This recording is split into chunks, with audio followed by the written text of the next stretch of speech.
Servus, zdraví ťa v Leňoch. S pokračovaním pre amatérov, to som ja. Kúpil som takúto strašnú mašinu. Potrebuješ k tomu kompresor. No a slúži tu na výmenu brzdovej klapaliny. Brzdovka, myslím si, že potom pridám fotku, ukážem, aká vyzerala predtým. V podstate v tejto fľaši je to dosť vidno, toto je tá stará. Myslím, že ten farebný odtieň je vidno aj takto. Tvorí to stály tlak, takže nepotrebuješ nič pumpovať, ani nič riešiť.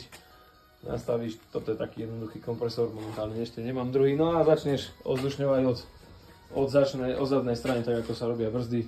Z každej strany pravá zadná, druhá strana zadná, potom pravá predná a nakoniec ľavá predná. No a myslím si, že výsledok, ja som to spravil predtým aj so spojkou, takže aj tam sa ozdušnilo, akurát tam ten tlak nie je potrebný, lebo je to inakšie, takže tam ti to není treba. To je taký ten upgradík, no.